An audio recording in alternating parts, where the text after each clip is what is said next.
Radioddity has been a long-time supporter of the channel, and I thought it would be neat to take a look at this radio, the GS-5B, because I don't know what this dual PTT is about, and I definitely like the USB charging, so this might get rid of the UV5R in my EDC 2-meter go bag. And here it is. Let's take a look. First off, this box has got a little bit of texture to it, like they're putting some effort into their packaging. It's not just plain black and white, which is nice, or brown and black. This is the user's manual. Radioddity normally takes some time and effort and makes their user's manual readable and English, which is very nice. This one looks like it's pretty good, but I don't read manuals, so I don't even know why I'm looking at that. You get a top secret agent style, special agent style earpiece. Yeah, I'm not going to be using that, but you get it.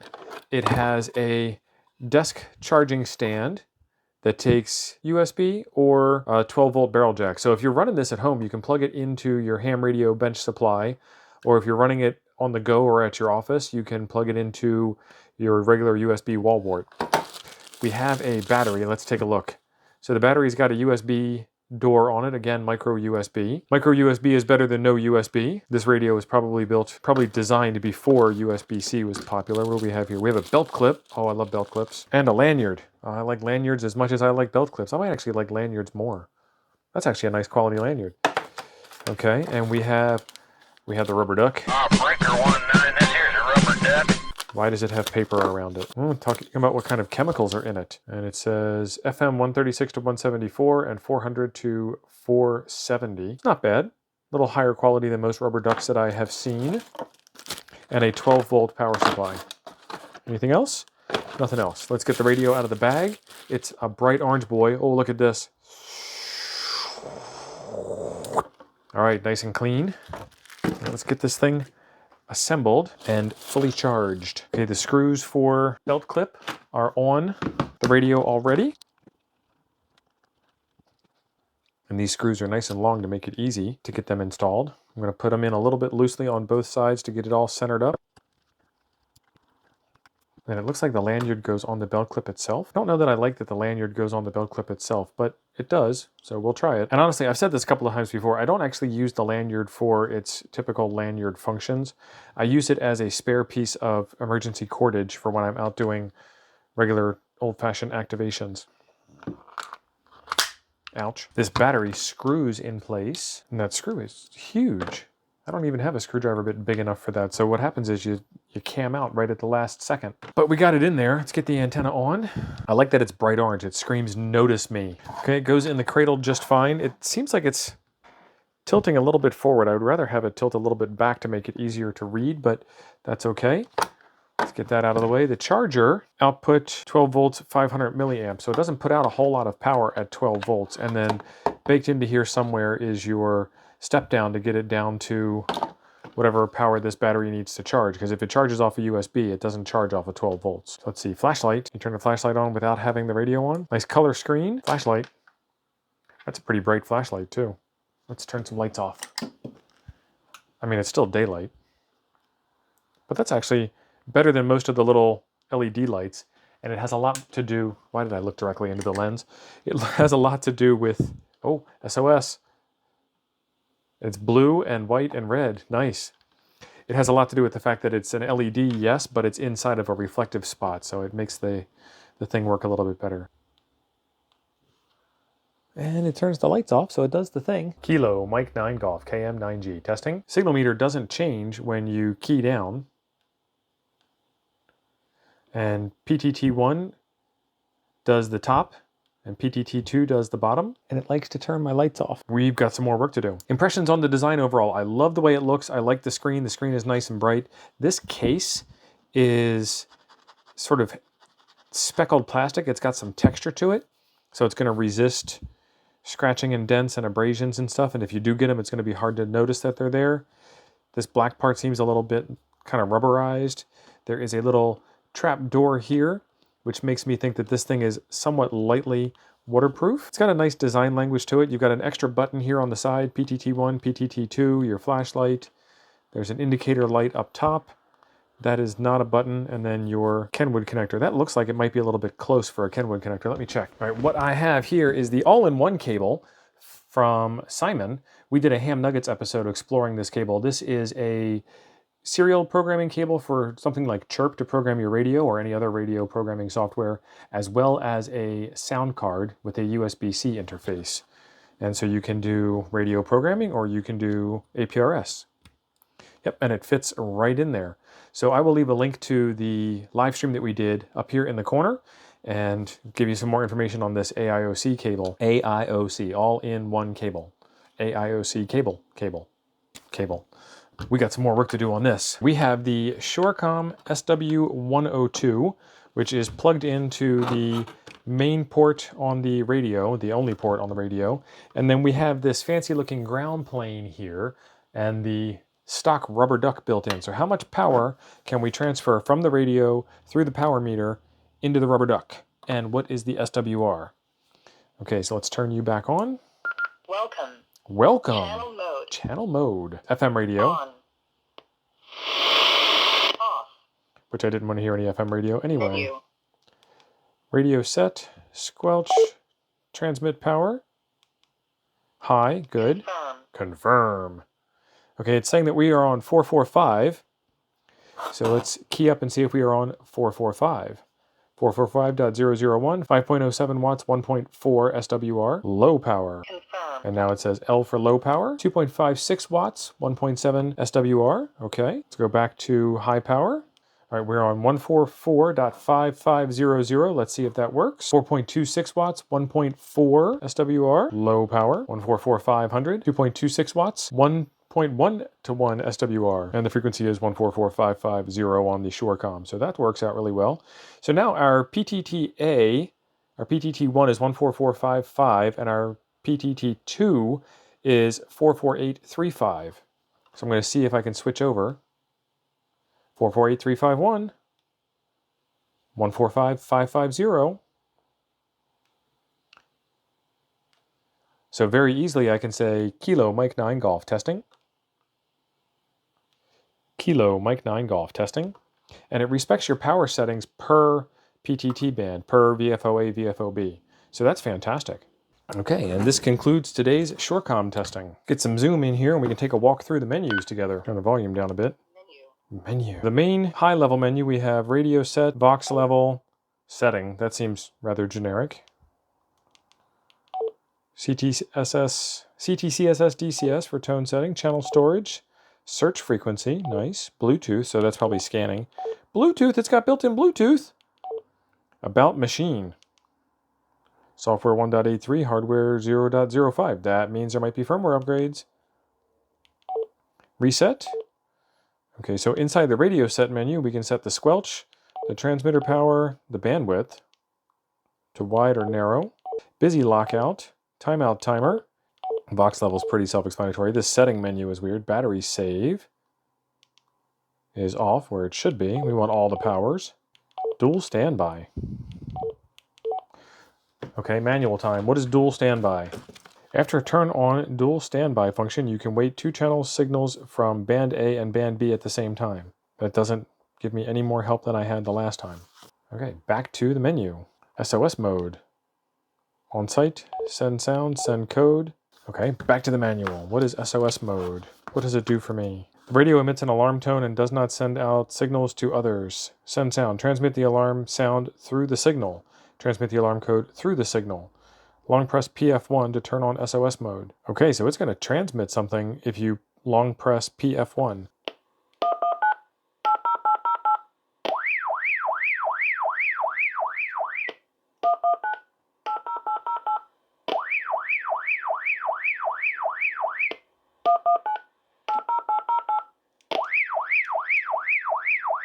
All right, so that's the SOS function. CTCSS, you can change the receive and the transmit and whether there's any encryption or not. Uh-oh, we're breaking the rules now.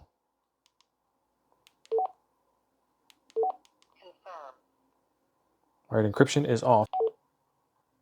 Channel storage, channel memory, channel delete, edit name. So you can program this fairly easily from the front panel.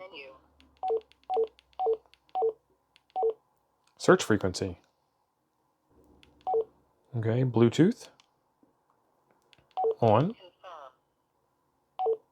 And then the Bluetooth symbol shows up there. Okay, so the Bluetooth is for programming your radio. We'll have to do that in a minute. Long pressing the bottom button, the PF2 button, changes you from low to high. So how do we switch into frequency mode? There we go. Hold down menu to get into frequency mode. 1, 4, 6, 8, 5, 0. You can kind of work split manually that way, but in order to program in a frequency or a repeater, you probably want to program it in using the Bluetooth app. So I'm going to go get that installed and play with that for a minute. Danger glass is on. All right, so in order to program this thing over Bluetooth, we need to go to the menu on the screen. We need to click on support on Radioddity.com, of course. And then we need to pick Radioddity as the manufacturer. And this is the GS-5B. It's going to be hard to miss this one because it's like the only bright orange radio they have. And you want Radioddity GS-5B programming software. We're going to download that zip file. And it is downloaded. So now we're going to open that zip file. And then we're going to extract the zip file. And we're just going to click extract to pick the folder that it put it in. And then we'll look inside that folder. And there is smartphone app. And then you have a couple of QR codes, one for the Android app, one for the iOS app, and then read me first. Sure, let's read it in the HTML viewer. The app and Android system will request for permissions for the first time. Well, that's what they all do. Scan the QR code to download the iOS version. No. After programming with Bluetooth, Bluetooth will automatically disconnect to save power. Please turn off Bluetooth function when you program with a PC, because you can't do both at the same time. You can't program with Bluetooth on a PC. Write down your suggestions to make this radio better. And they give you a link. That's awesome. All right, I'm going to install the app by clicking on the app, and it says, for your security, your phone isn't allowed to isn't allowed to install unknown apps from this source. Change your settings. All right, I'm going to go into my settings and going to allow installs from My Files, which is the Samsung Galaxy application to look at files. Yours might be a little bit different, but it prompted me to do the thing, and I did the thing. I'm going to click install. This is called side loading. This app doesn't come from the Play Store. Do with that information what you will in terms of trust and whatnot. Let's turn Bluetooth on. And let's go into the Bluetooth menu, and let's find the walkie-talkie. There we go. Connect to it this way. An app is needed to use this device. Yes, it is. Pair with walkie-talkie. Let's go back to the beginning here, and let's do connect while using the app. While using the app.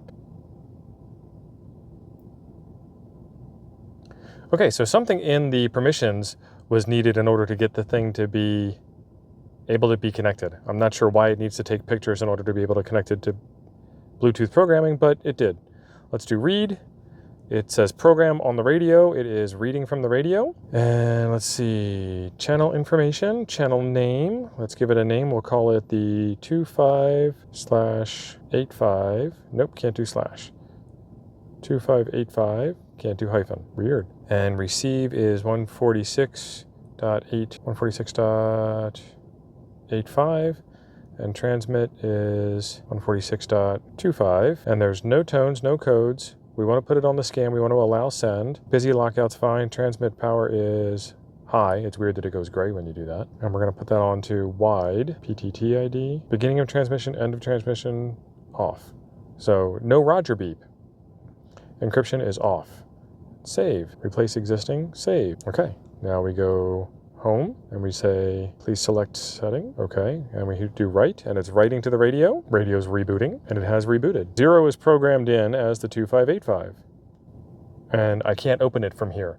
But it is doing the thing. If I push the talk button with that channel selected, then it shows that it's changing the frequency. Let's see what other features are buried inside of this thing.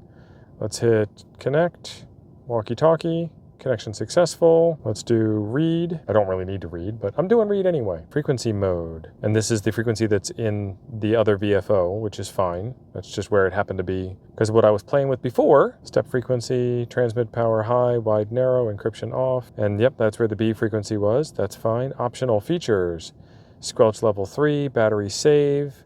Box is off, backlight is off on 30 seconds of inactivity, dual standby, beep, timeout timer, voice prompt, DTMF, ST, KB. That's a lot of language on the DTMF tones. Scan reverse time operation. Okay, so you can set that up. That's nice. PTT ID off. Beginning of transmission, end of transmission, both. Why would you do a Roger beep on the beginning of your own transmission? Beep beep. Hi, here I am. Beep beep.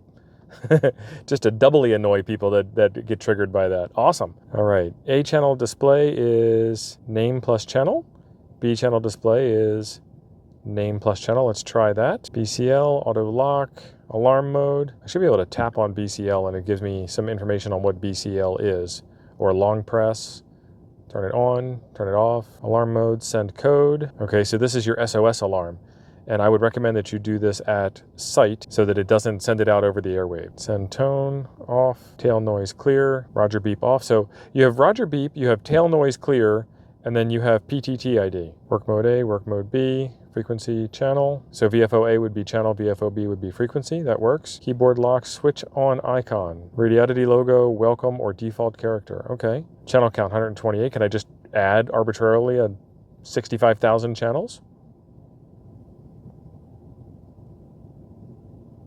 Nope, can only go to 128. Okay, so like from an administrative perspective, if I was handing these out to hams at emergency situation or whatever, I could program it to only have 2 channels, and then those would be, instead of going, 1 through 128 back to number 1, it would just go 1, 2, 1, 2, 1, 2. I can see where that would be useful. Menu automatic exit time, microphone, gain, you can mess with that setting to improve your audio if you want. DTMF tones. Okay, done. Let's save that. Let's replace existing. All right, we've saved it. Let's go home and let's write it to the radio. Programming. Please stand by. Welcome. Frequency mode. Thank you. Okay, so the frequency channel display thing didn't work the way I thought it would. Connect to the walkie-talkie. Connection successful. Go back. Setting. Frequency mode. Optional features. Yeah, they're both set on name plus channel. It displays the frequency on the screen and the channel on the screen, but it does the same thing in both modes. So maybe that's a future feature they haven't fully implemented yet. Let's change out of this and I'll show you the way it looks on the radio. We are in the car and we are looking at the radio settings, and if you press any key, it will change. And you see how it says 2585 up there? That's what we programmed in on the software. And if I change from channel 0, you can see I'm on channel 0 on VFO A with the little chevron there. 1, 5. And now I'm on channel 15 and it shows the frequency because there is no channel name for that. 0. And then 0 goes back. 1. I was thinking that instead of showing the frequency up here and the frequency down here, it would show the channel name and the frequency down there. I had to phone a friend on this one. I reached out to my buddy, the Smokin' Ape, and he said, try the weather channel. So this is over by the window. You can see the window blinds there. And we've got four plus bars. Wednesday night, rain and snow likely. Snow accumulation possible. Lows in the And then as I move away from the window, precipitation 70%. the signal strength drops away. Howdy everybody, Steve here, KM9G, the Radioddity GS-5B. I spared y'all from the shower scene that my buddy K5ATA Steve Goodgame did when he reviewed this radio. You don't need to see more than one old man in a shower. And here are my thoughts on this radio. Overall, I like it.